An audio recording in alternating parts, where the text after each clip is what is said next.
हरे कृष्णा। सो आप सब भक्तों का स्वागत है आज के गीता रीडिंग सेशन में। और हम कंटिन्यू करें chapter 10 the opulence of the absolute and we'll continue reading from the verse 20. The subheading is Lord Krishna describes his vibhuti opulences. तो कल हमने जो है इसी के बारे में जाना कि अर्जुन जो हैं वो भगवान के बारे में बताते हैं फ्रॉम वर्स 12 परम ब्रह्म परम धाम, और इस तरीके से वो जो है कहते हैं कि O Janardan, again please describe in detail the mystic power of your opulences. I am never satiated in hearing about you, for the more I hear, the more I want to taste the nectar of your words. तो फिर जो है भगवान बताते हैं कि मेरा जो ऐश्वर्य है वो तो अनंत है. हन्ते ते कथयास्यामि दिव्य ही आत्मा विभूस्तयः प्रधान यतः कुरु श्रेष्ठ नास्ति अंतो विस्तरस्य में. इसका कोई लिमिट नहीं है मेरे ऐश्वर्य का. फिर भी भगवान जो है थोड़ा सा एक्सप्लेन करते हैं जो कि हम जीवात्माएं समझ पाए. सो आज जो है इसके आगे अब भगवान जो है अपने विभूतियों के बारे में बताना आरंभ करेंगे. So let us pray to the Lord. By the sincere prayers he may bless us. By his grace we may be able to understand him a little as far as our capacity allows us.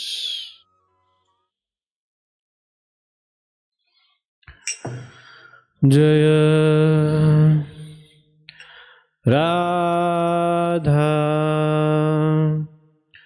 Madhava Jaya Kunja Bihari Jaya Radha Madhava Jaya Kunja Bihari Jaya Yashodanandana Jaya Brajanaranjana Jaya Brajanaranjana Jaya Yamuna Tiravanachari Jaya Kunja Bihari Jaya Yamuna Tiravanachari Jaya Kunja Bihari Jaya Radha Madhava Jaya Kunja Bihari Jaya Radha Madhava Jaya Kunja Bihari Jaya Gopijana Vallabha Jaya Girivaradhari Jaya Girivaradhari Jaya Yashodanandana Jaya Brajanaranjana Jaya Brajanaranjana Jaya Radha Madhava Jaya Kunja Bihari Jaya Radha Madhava Jaya Kunja Bihari Jaya Radha Madhava Radha Madhava Radha Madhava Shri Radhe जय प्रभुपदा प्रभुपदा प्रभुपदा जय प्रभुपदा निताय गौर हरि बोल हरि बोल हरि बोल निताय गौर हरि बोल।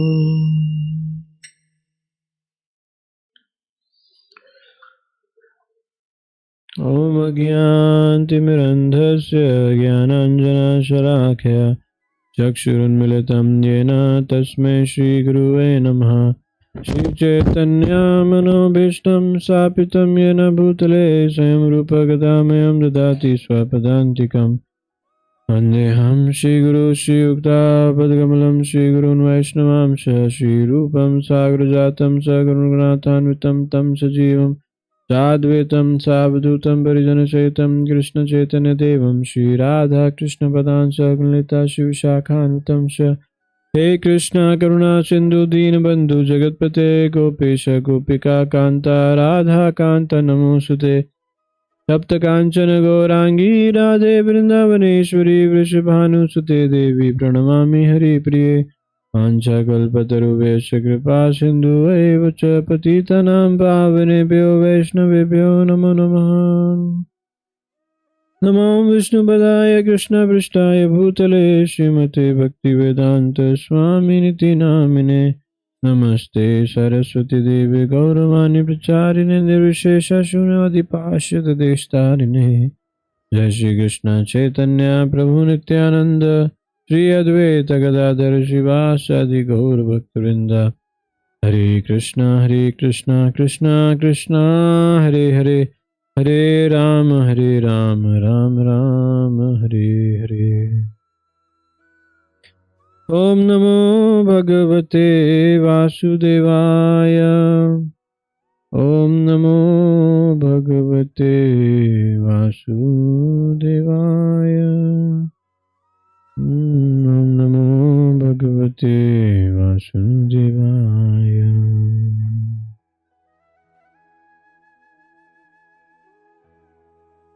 अध्याय 10 श्लोक संख्या 20। अहम आत्मा गुणाकेश सर्वभूताशया स्थितः अहम आदिश मध्यम च भूतानामन्त एव च।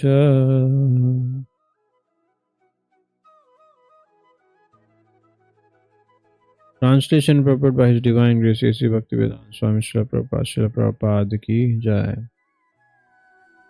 I am the soul, O Arjuna, seated in the hearts of all living entities. I am the beginning, the middle, and in the end of all beings. तो भगवान इस श्लोक में क्या बता रहे हैं कि मैं सबों के हृदय में हूँ। किस रूप में? परमात्मा रूप में।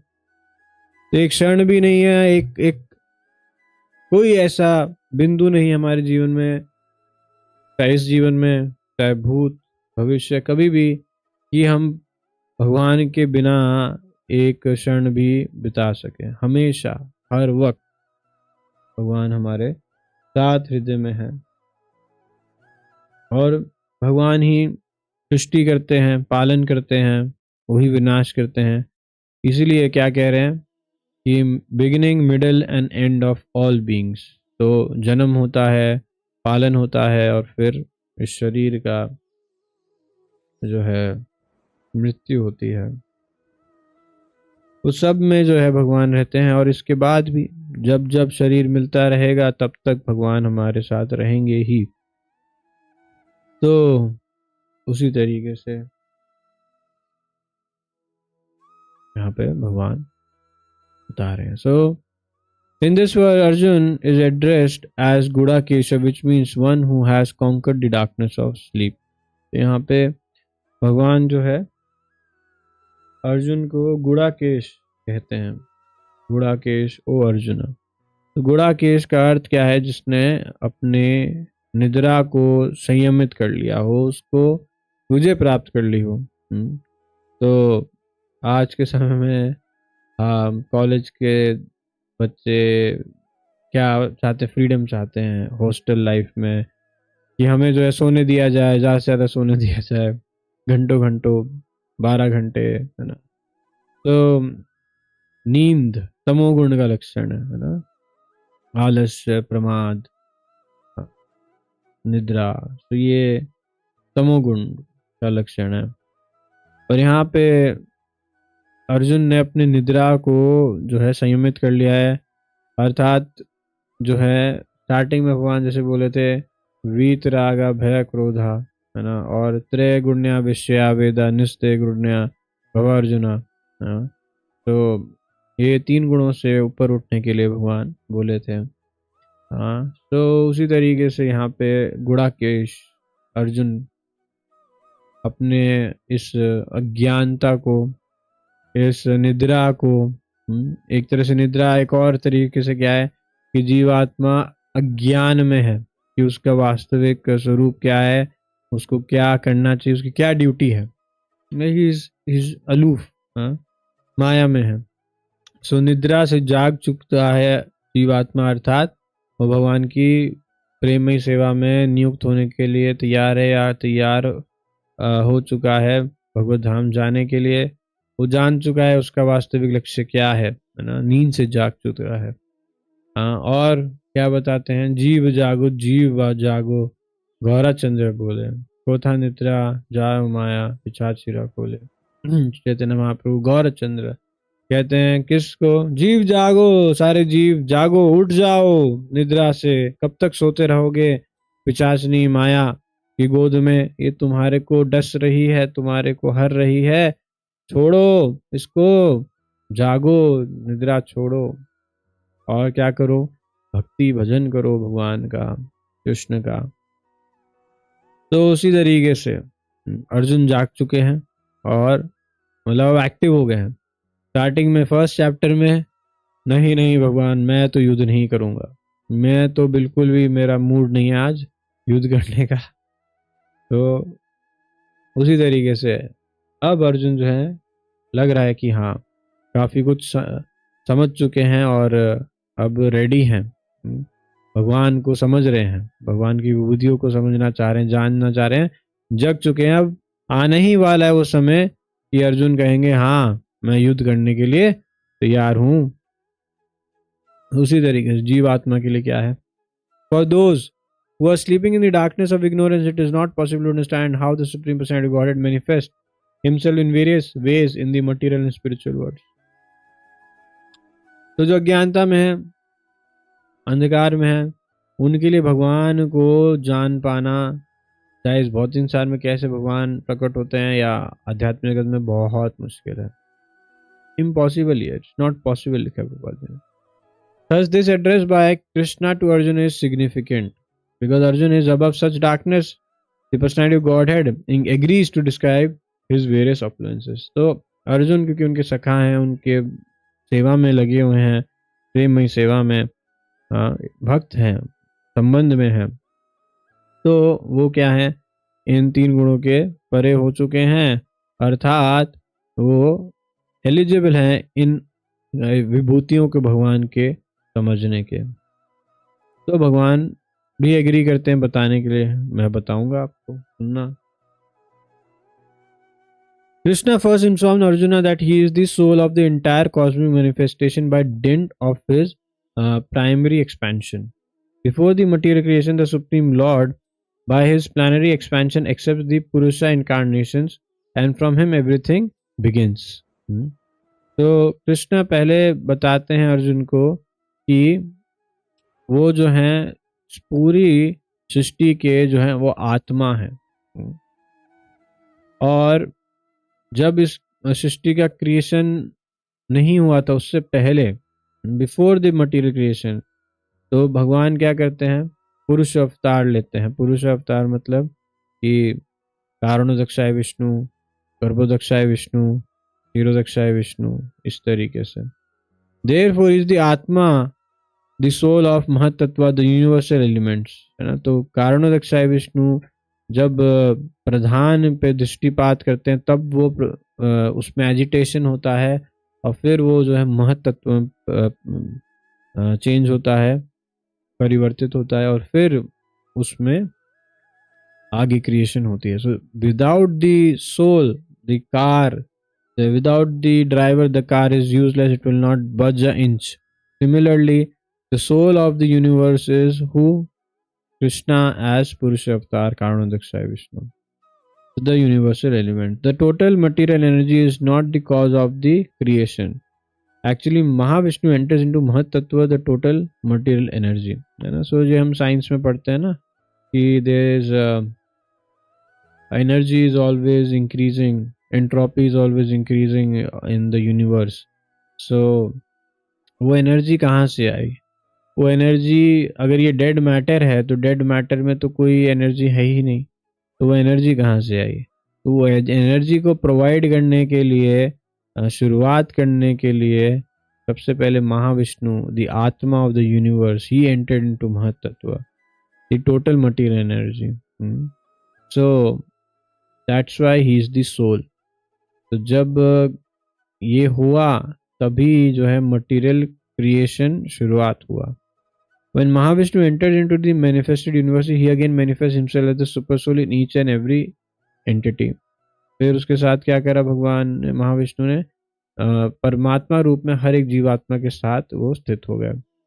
We have experienced that the personal body of the living entity exists due to the presence of the spiritual spark. तो ये शरीर के अंदर आत्मा तभी एग्जिस्ट करती है, शरीर अदरवाइज बेकार. Without the existence of the spiritual spark the body can not develop, है ना. कोई बच्चा पैदा हो पर आत्मा उसके शरीर से निकल जाए तो वो क्या जवान, बुढ़ापा ये सब होता है? शरीर में नहीं होता. बिना आत्मा के शरीर आगे डेवलप ही नहीं होता.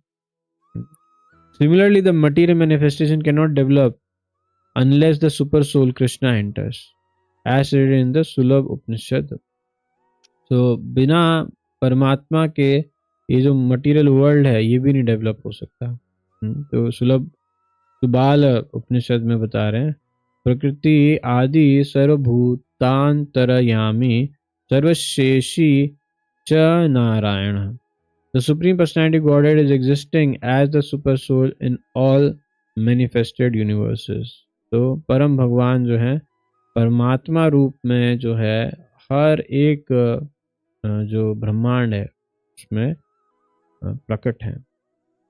The three Purusha avatars are described in Srimad Bhagavatam. They are also described in the Narada Pancharatra, one of the Shatvata Tantra.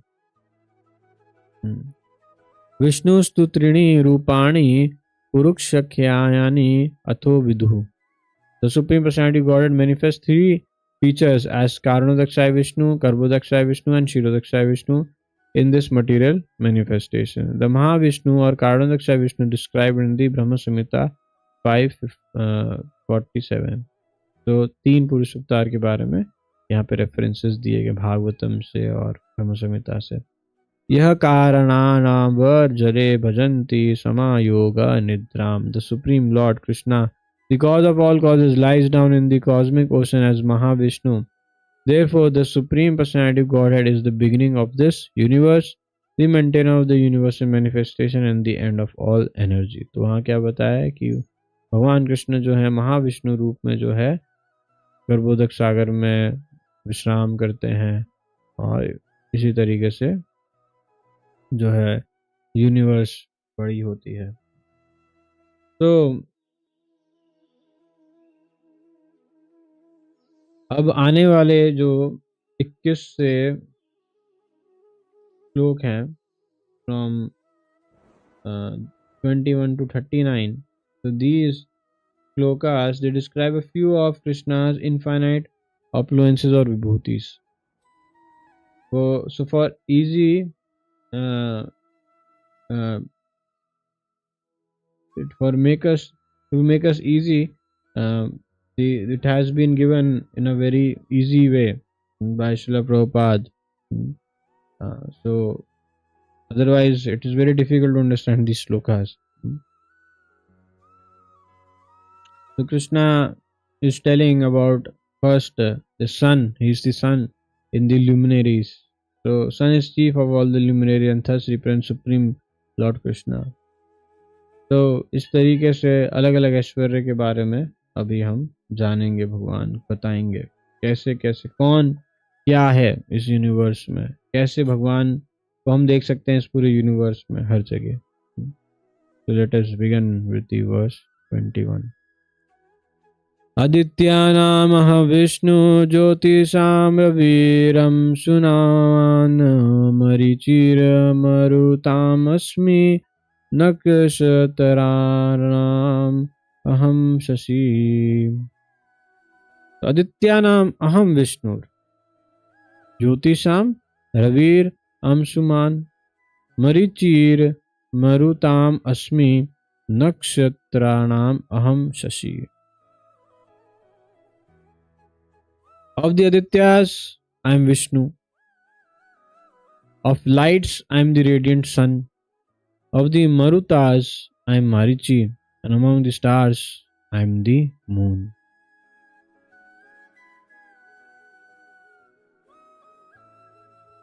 So, what are that Adityas?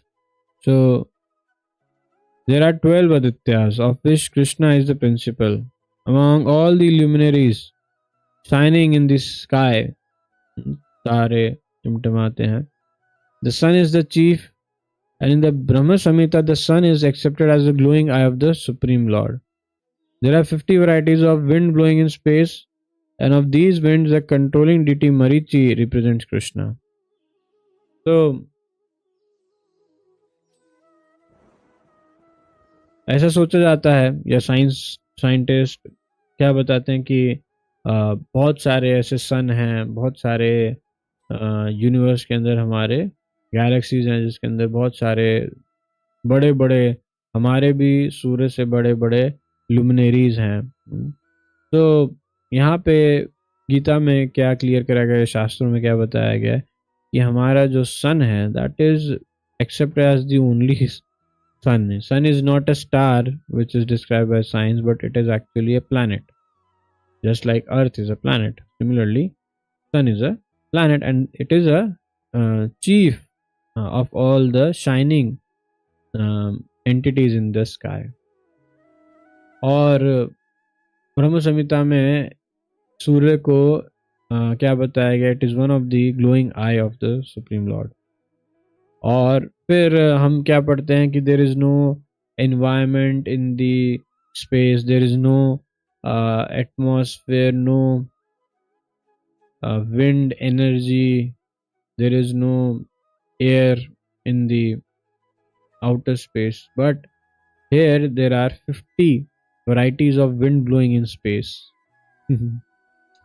Of these, the controlling deity Marichi represents Krishna. Among the stars, the moon is the most prominent at night, and thus the moon represents Krishna. So, फिर जो और सारे जो stars हैं उसमें सबसे prominent क्या है? मून है. जिसलिए प्रभुपाद जी कई बार कोट करते हैं कि I don't want stars, many stars, I just want one moon for preaching purpose. He tells us nice devotee who is sincere, he just want one moon. So Prabhupada made many moons. So इसी तरीके से it appears from this verse that moon is one of the stars. Therefore, the stars that twinkle in sky also reflect the light of the sun. The theory that there are many suns within the universe is not accepted by Vedic literature. ये मैंने अभी बताया. The sun is one, and as the reflection of the sun, the moon illuminates, and so also do the stars. Since Bhagavad Gita indicates herein that the moon is one of the stars, the twinkling stars are not suns but are similar to moon. So the stars, they are actually reflecting back the illumination of the sun. Not that the stars are independently luminous. Okay, stars and moon are all actually stars. Just like moon reflects back the shining of the sun, similarly all the stars also do. Because out of all the stars, the topmost is the moon. And out of that, Krishna represents the moon. तो यहाँ पे हमें एक चीज़, common चीज़ देखने को मिलेगी, जो कि होगी कि कोई भी पर्टिकुलर कैटेगरी में जो भी टॉप मोस्ट है वो कृष्ण रिप्रेजेंट करता है। तो उसी तरीके से यहाँ पे आदित्यास, ल्यूमिनरीज, मारुत, मारुत का मतलब हवा होता है, विंड होता है, मारीची, स्टार्स में मून, इसी तरीके से ये श्रृंखला चलेगी। वेदानां सामवेदो अस्मि, देवानां अस्मि वासवः, इंद्रियाणां मनश्चास्मि, भूतानां अस्मि चेतना। Of the Vedas I am the Samved. Of the demigods I am Indra, the king of heaven. Of the senses I am the mind, and in living beings I am the living force consciousness. वेद जो है क्या क्या है? चार वेद, सामवेद, यजुर्वेद, ऋग्वेद, तो इस तरीके से अथर्ववेद, तो ये चार वेद हैं। तो उसमें कौन से वेद हैं भगवान? सामवेद हैं। सामवेद में क्या आता है? सामवेद में बहुत सुंदर सुंदर भगवान के आनंद के लिए बहुत सारे राग हैं। तो और डेमीगॉड्स में top most deva, who is the king of the demigod, it is Indra. सो ऐसा नहीं कि भगवान कृष्ण वो इंद्र बन गए, means he is the best of the best of all the categories which is being discussed about. Okay. Of the senses I am the mind, and in the living beings I am the living force consciousness. The difference between matter and spirit is that matter has no consciousness like the living entity. Therefore, this consciousness is supreme and eternal. Consciousness cannot be produced by a combination of matter. So matter से consciousness नहीं आता, matter से living force नहीं आती है। So matter में कोई consciousness नहीं है, जीव आत्मा में कॉन्शियसनेस है। जब वो जीवात्मा मैटर से इंटरैक्ट करती है या मैटर के साथ कोलैबोरेट करती है, एक तरह से समझे तो, तब उसके अंदर जो है एक्टिविटी आती है। Just like there is some piece of cloth, say suppose there is shirt is hanging in the wardrobe, so there is no activity in the t-shirt, in the shirt, but as soon as a person puts on himself, then there is a movement, right? Say suppose a person wears a shirt which is luminous in UV light, so he may not appear in darkness, his face may not be visible in darkness, but with the UV light his shirt may appear to have got life, but actually it is the person who is wearing that shirt and dancing which makes it appear that the shirt is now having life, right? उसी तरीके से so matter cannot be alive, it is because of the living entity which has consciousness, that's why the matter appears to be living. Then अभी क्या बताया? वेद में सामवेद, देवताओं में इंद्र, इंद्रियों में मन और जीवात्माओं में कॉन्शियसनेस। अब क्या बता रहे हैं? रुद्राणाम शंकराश्चास्मि, वेतेषु यक्षश रक्षसाम, वासुनाम पवाकस्य चास्मि, मेरुः शिखारिणाम अहम। रुद्रों में शंकर हैं। Of all the Rudras I am Lord Shiva. Of the Yakshas and Rakshasas I am the Lord of Wealth, Kuvera. Of the Vasus I am Fire, Agni, and of the mountains I am Meru. तो जब भी हम किसी भी वस्तु के बारे में चर्चा कर रहे हों तो क्या होगा? अरे देखो हम जो है जा रहे हैं अभी हिमालय की तरफ, ठीक है? अच्छा आपको पता है कि ये हिमालय से बड़ा पर्वत है? अच्छा क्या, कौन सा? माउंट एवरेस्ट कह रहे हैं क्या? नहीं, माउंट एवरेस्ट, K2 ये सब के बारे में बात नहीं कर रहा मैं, तो सुमेरु पर्वत की बात कर रहा हूँ। अच्छा ओह सुमेरु पर्वत तो हाँ बहुत बड़ा है, ऐसी, अच्छा मेरु पर्वत है ऐसा, ओके ओके। तो उसमें वो जो मेरु पर्वत पता है कौन है? भगवान कृष्ण है। ओह अच्छा अच्छा, शिव जी की बात कर रहे हैं अगर कभी तो। अच्छा, भगवान गीता में बताते हैं कि मैं जो हूँ रुद्रों में शिव हूँ, हाँ? तो रुद्राणाम शंकरः चास्मि, तो ये चीज को चर्चा कर सकते हैं। अच्छा हाँ हाँ, भगवान गीता में बताते हैं मैं रुद्रों में सबसे सुपीरियर कौन हूँ? शिव हूँ। तो we can connect whatever we are discussing in our daily talks with Krishna this way. रसो हमसु कौन्तेय प्रभास्मि शशि सूरः, है ना? तो जल का स्वाद, तो पानी पीते हैं हम। पानी तो हर रोज ही पीता है हर व्यक्ति, प्यास व्यक्ति पानी के बिना जी नहीं सकता, हवा के बिना नहीं जी सकता, है ना? तो the topmost in the winds is Marichi, that is Krishna. And Rasum Sukante, water, taste of water is Krishna. So this way we can remember Krishna. So there are 11 Rudras, whom Shankara, Lord Shiva, is predominant. He is the incarnation of the Supreme Lord in charge in the mode of ignorance in the universe.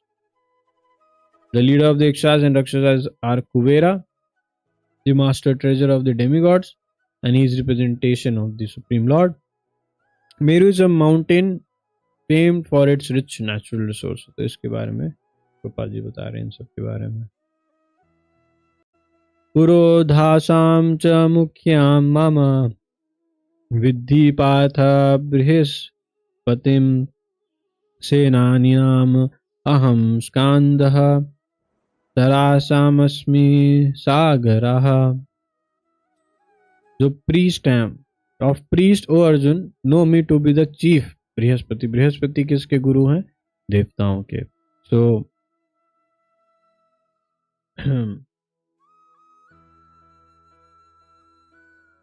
पुरोहित से पुरोधसाम कहा गया है यहाँ पे। तो पुरोहित जो है उनको प्रीस्ट कहा जाता है। पुरोहित का एक्चुअली अर्थ होता है कि पुराणिक समय से, पुरोहित है ना।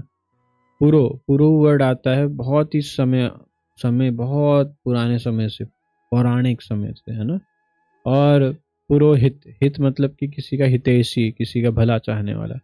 तो पुरोहित का अर्थ एक्चुअली में होता है कि वो श्रेणी के लोग जो कि सारे संस्कार जानते हैं और किस तरीके से सपोज कोई क्षत्रिय परिवार है और उसके कोई पुरोहित है, तो उसका अर्थ क्या है? जो पुरोहित हैं उनका जो परिवार रहेगा और वो जो क्षत्रिय परिवार रहा है पौराणिक समय से, ये दो परिवार जो हैं उस संबंधित हैं किस तरीके से कि पुरोहित जो हैं वो उस परिवार के संस्कार, यज्ञ और जो भी उनके बीच में संबंध है परिवार के बीच में, उन सभी लोगों के हितैषी। उनका घर में कुछ फेस्टिवल है उसमें सारे यज्ञ संस्कार करना, और कोई शादी हुई तो उनको ब्लेसिंग्स देना, उनको गाइडेंस देना, काउंसलिंग देना कि कैसे जो है आगे बढ़ें, क्या जीवन का लक्ष्य है, कोई जो है इश्यू हो गया, कोई प्रॉब्लम आ गई, कुछ डिफरेंसेस आ गए तो उसको केटर करना, उसको सॉल्व करना। तो पुरोहित मीन्स कि उनका हमेशा हित चाहना। तो इस तरीके से पुरोहित होते हैं। तो बृहस्पति जो हैं वो गुरु हैं, पुरोहित हैं किसके? देवताओं के। Of generals I am Kartikeya. Kartikeya जो है किसके पुत्र हैं? शिव जी के। End of the bodies of water I am the ocean. तो जब लीड करना था देवी देवताओं को युद्ध के लिए असुरों के साथ, तो एक किसकी जरूरत थी? एक वॉरियर की जरूरत थी, जो जनरल की, जो गाइड करे, जो लीड करे, है ना। तो तब जो है वो आपने पूरा प्रसंग सुना है किस तरीके से फिर शिव जी को जो है एजिटेट करके फिर वो सब कार्तिकेय का जन्म हुआ और फिर इस तरीके से सब चीज़ें आगे हुई। तो इस तरीके से कार्तिकेय का जन्म हुआ। और तो वाटर बॉडीज, सो कई सारे जलाशय होते हैं, तो उसमें क्या है, समुद्र, सागर। तो सागर, सागर शब्द जो है एक्चुअली ये सगर जो है राजा हुए, और उनके कई सारे पुत्र थे, और वो जो है वो छोड़े थे घोड़ा, इसके लिए जो अश्वमेध यज्ञ के लिए। सो वो जो है जाके घोड़ा जो है पाताल में चला गया, और कोई कपिल मुनि थे, हाँ कपिल मुनि, वो जो तपस्या कर रहे थे, और उनको लगा उनके पुत्रों को, 60,000 पुत्रों को, कि ये इनने पकड़ा है, इनने छुपा के रखा है। तो कपिल मुनि के ऊपर जो है वो अटैक करने को थे, तो उनने जो है अपनी तपस्या से उनको जो है भस्म कर दिया। तो इस तरीके से अब उनका जो है श्राद्ध करने के लिए क्या करें, फिर उनको कैसे जो है वीर गति, मतलब अच्छी गति प्राप्त, सदगति प्राप्त हो। तो फिर जो है उनके पुत्र आगे आए, जो वो थे दिलीप, और फिर उनने भी प्रयास करा, पर फिर भगीरथ भगीरथ राजा आए, और फिर उनने जो है बहुत तपस्या करी, और फिर जो है भागीरथी एक नाम है गंगा जी का, फिर गंगा जी का प्राकट्य हुआ, और फिर उनसे जो है इनका जो है उद्धार हुआ। तो सगर के पुत्र जो थे वो क्योंकि ढूंढ रहे थे घोड़े को, तो उन्हें जगह जगह जो है पृथ्वी में खुदाई करी थी, तो उसकी वजह से जो है बड़े बड़े जो है जलाशय बन गए, जो कि आज समुद्र हैं, और उसी से जो है ये शब्द आता है, उन्हीं के नाम से सागर, सागर, सगर से सागर। तो सगर के पुत्र जो कहलाते थे सागर, तो उस तरीके से ये नाम आया है। तो उससे क्या है, क्या आता है, ओशन, ओशन क्या है, भगवान को प्रतिनिधि दिखाता, बताता, represent. Out of the all the water bodies, Krishna is represented by the ocean. Indra is the chief demigod of the heavenly planets and is known as the king of heavens. The planet on which he reigns is called Indraloka. Brihaspati is Indra's priest, and since Indra is the chief of all kings, Brihaspati is the chief of all priests, and King Indra is chief of all kings. Similarly, Skanda or Kartikeya, the son of Parvati, and Lord Shiva is the chief of all military commanders. And of all the water, the ocean is the greatest. These representations of Krishna only gives hints of his greatness. तो भगवान की महानता के बारे में ये जो है सूचित करते हैं। महर्षिणां भृगुरहं गिराम अस्मि एकाम अक्षराम यज्ञनां जपयज्ञोऽस्मि स्थावराणां हिमालयाः। तो पीछे स्थावर, यहाँ पे स्थावर वर्ड यूज करा गया, और पीछे भी हमने एक चीज जाना था, उसका नाम था क्या, मेरू। तो Meru, there was mountains there also in 23rd, and here immovable things, there is Himalaya. Okay, there's a difference. So वहाँ पे 23rd से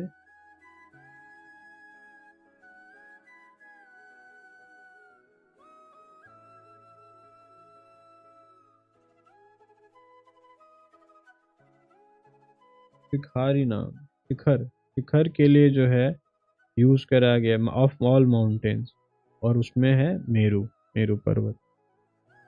और यहाँ पे स्थावर, स्थावरा नाम हिमालय। तो महर्षि, सारे महर्षियों में, ग्रेट सेजेस में, who is the highest, that's called Bhrigu. Bhrigu is who, Bhrigu is the son of Brahma, and that same Bhrigu, he there was a discussion among the rishis, the sages, कि कौन टॉप मोस्ट देवता है, त्रिदेव में सबसे महान कौन है, ब्रह्म है, शिव है, कि विष्णु है, कौन है। So they were believers in God but they were not devotees of the Lord, so there was discussion among them। तो फिर भृगु मुनि वहाँ पे आए, तो उनने जो है इस चीज को सॉल्व करने के लिए उन्हें, ठीक है मैं जो है जाता हूँ। उन्होंने कहा कि हाँ देखो आप तो ब्रह्मपुत्र हैं, आप जाइए, आप बताइए, आप कुछ रिसर्च करके बताइए। तो वो जाते हैं सबसे पहले पिता के पास। पिता के पास जाके आदर सम्मान और प्रार्थना करना चाहिए। सो जैसे कि देवों में देव महान हैं आप तो सारी सृष्टि के रचयिता हैं। तो इस तरीके से प्रार्थना करनी चाहिए पिता से, या वरिष्ठ के पास जब जाते हैं कुछ ऑफर करना चाहिए प्रेयर्स को। बट भृगु जब गए ब्रह्मा जी के पास, तो उनने कोई भी इस तरीके से ओबीसेंसेस या प्रणाम नहीं करा। तो एक तरह से मेंटली एक ऑफेंस किया किसके प्रति? ब्रह्मा जी के प्रति। सो उनको गुस्सा आया, पर उनने कंट्रोल कर लिया। पर उनके गुस्सा आने का अंदेशे से समझ गए भृगु की ये परम भगवान नहीं है, क्योंकि इनको तो जो है रजोगुण की वजह से क्रोध आ रहा है। तो अर्थात ये तो जो है 3 गुणों के परे नहीं है, ये तो भगवान नहीं होंगे। अच्छा ठीक है। फिर वो जो हैं गए किसके पास? शिव जी के पास। तो एक होता है मेंटल वर्बल ऑफेंस, है ना, और एक होता है फिजिकल ऑफेंस, पे वो ज़्यादा ग्रेव होता है। तो शिव जी के पास जब गए तो वो क्या बोले शिव जी से? शिव जी को जैसे ही देखे शिव जी के से मिलने आए हैं, तो शिव जी बड़ा आनंदित हुए, अरे वाह मेरे भ्राता आए हैं। सो वो क्या होगा, उनका इच्छा, उनका मिलने का इच्छा हुआ, गले लगाने का इच्छा हुआ। पर भृगु जी कहते नहीं नहीं नहीं, मेरे को टच मत करिए, आप भस्म लगा रखे हैं। तो इस तरीके से उनको बड़ा बुरा लगा, तो उनको क्रोध आ गया शिव जी को।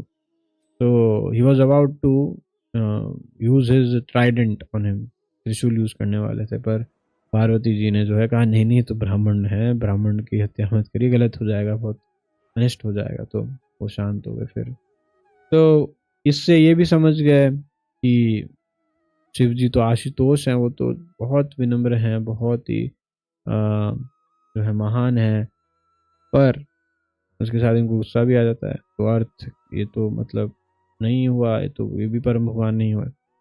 फिर वो जाते हैं कहाँ? वैकुंठ। वैकुंठ में कहाँ जाते हैं? किसके पास? विष्णु जी के पास। तो विष्णु जी के पास जाके अभी क्या हुआ? पहले तो मेंटल वर्बल ऑफेंस हुआ, फिर जो है ये इस तरीके से कि आप उनको टच मत करो, है ना। तो ये 2 ऑफेंस हो गए, मेंटल वर्बल।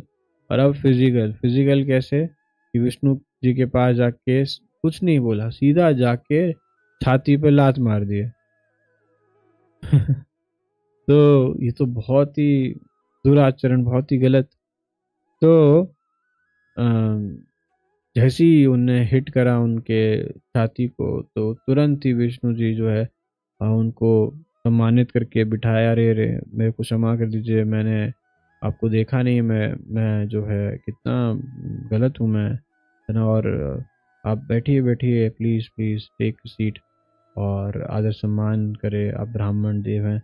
और आपके चरणों को जो है बहुत ही जो है चोट लगी होगी ना, मेरे पत्थर जैसी छाती को जो है स्पर्श हुआ, सो इनको चोट लगी होगी।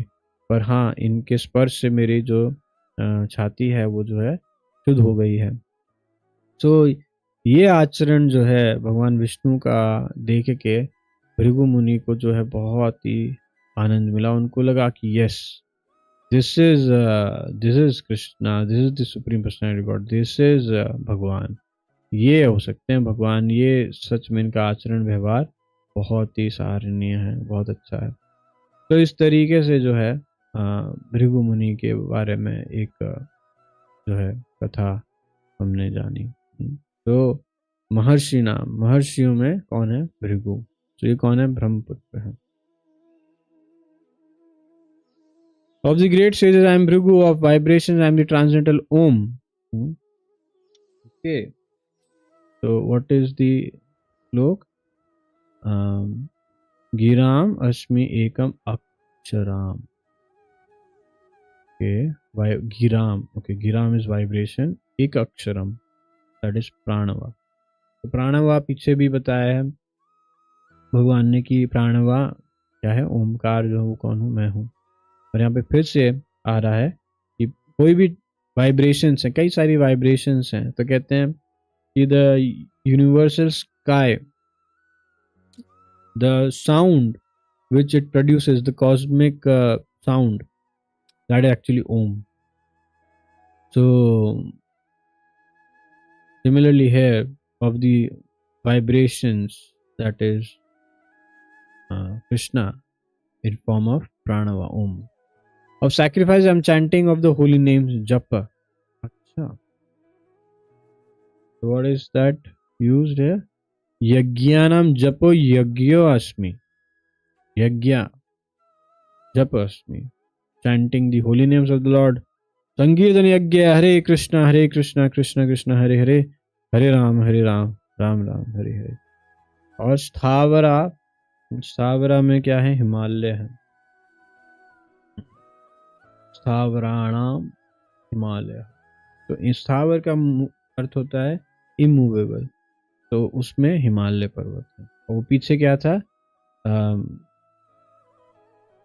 पिछले श्लोक में शिखराणाम, शिखरीम में मेरु.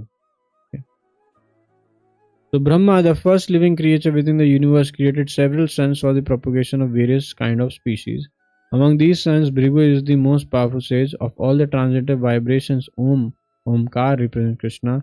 Of all the sacrifices, the chanting of the Hare Krishna, Krishna Krishna, Hare Hare, Hare Ram, Ram Ram, Hare Hare is the purest representation of Krishna. Sometimes animal sacrifices are recommended, but in the sacrifice of Hare Krishna, there is no question of violence. It is the simplest and the purest. Whatever is sublime in the world is representation of Krishna. Therefore, the Himalayas, the greatest mountains in the world, also represent him. The mountain named Meru was mentioned in a previous verse, but Meru is sometimes movable. Acha.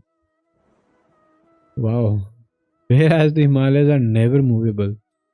Thus, the Himalayas are greater than Meru. तो मेरू पर्वत जो है वो कभी कभी move करता है, और हिमालय स्थावर है वो कभी मूव नहीं करते. तो काफी कुछ आज जो है हमने जाना, भगवान बता रहे हैं, और इसको जो है हम कल कंटिन्यू करेंगे और जानेंगे भगवान की विभूति के बारे में. इसको जो है थोड़ा मंथन करेंगे, तो याद करने का प्रयास करेंगे, और फिर जब भी इन चीज़ों के बारे में चर्चा होगी तो साथ ही साथ किसको याद करना होगा? हमको कृष्ण को स्मरण करेंगे. अच्छा, हिमालय पर्वत, अच्छा हिमालय पर्वत, ओ स्थावरा, भगवान बताते हैं स्थावरों में कौन हूँ मैं? हिमालय पर्वत हूँ. Very good. तो इस तरीके से कृष्ण को स्मरण करना है ना, हमारे लिए और जो है अच्छा हो जाएगा. तो आज के लिए हम इतना ही चर्चा करते हैं, और अगर आपके कोई प्रश्न है so now you can ask and we will discuss further tomorrow. Thank you everyone. Hare Krishna. Jai Guru Srila Prabhupada ki jai.